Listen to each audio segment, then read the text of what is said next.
All the periods are dark. I had a dark period this morning when I opened up the goddamn paper and they got the shitty review from the guy in Chicago, and I just don't read reviews, so that's how I deal with that dark moment. I think that filmmaking or any kind of art is a series of rejections. You get rejected all the time, and nobody has 100% hit rate. You get refused for a grant, people give you bad reviews.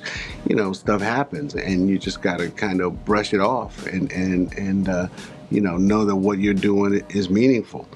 I took Miles Davis's advice. I don't read the reviews anymore, and that idiot who wrote the review this morning just made me remember that once again. I just don't read them.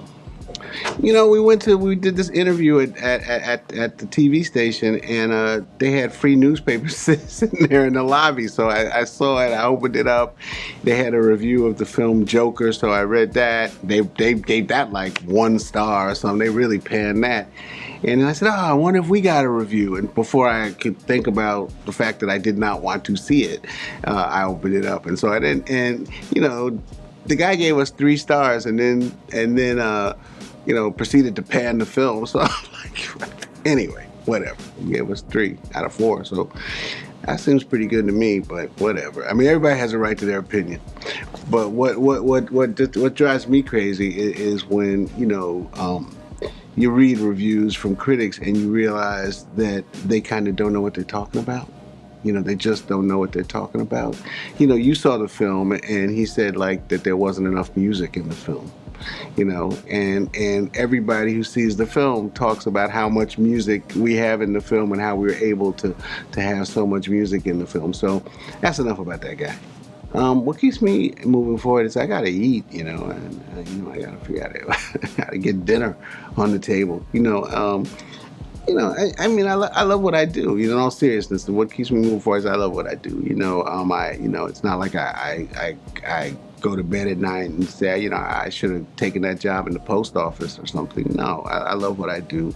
I'm still learning. I think that's really the key for me. Is that I'm still, learning and trying to get better, at what I do.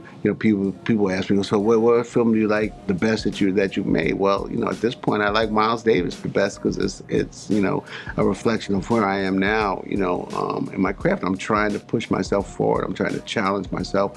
I'm trying to keep learning. I'm trying to watch what other people are doing. I'm trying to, look around. I'm looking around at you guys. I'm like, oh, look how they're doing that, So I'm always trying to get better. I think that's what that's the purpose. So, I'm motivated by that, and that the world is still messed up. So there's still a lot more to say. We were filming the murder of Emmett Till in Alabama, in the middle of nowhere in Alabama, and I had to get some overalls and some old shoes and stuff. So we went to this church store that what do you call it? A thrift store that this church had, and we were in the back room of the thrift store, and I'm looking for overalls and old shoes and stuff, and my phone rings, and this guy gets on the phone and says, hi, this is John Fenton from the MacArthur Foundation, and you've just received a MacArthur Genius Grant. I said, what? He said, well, they call it a Genius Grant. And I'm like, get the hell out of here, And I said, if you really are from MacArthur, give me your phone number and I'll call you back, because I knew MacArthur was in Chicago and it had a 312 area code. And he said, well, I don't really have time for all of that, but it's true, you got a MacArthur. I was like, I just sat down in this chair like this, and the associate producer came up and said, "What's wrong?" She thought I had a heart attack, and I was like, "You're not gonna believe this." And so, yeah, that was a very weird day.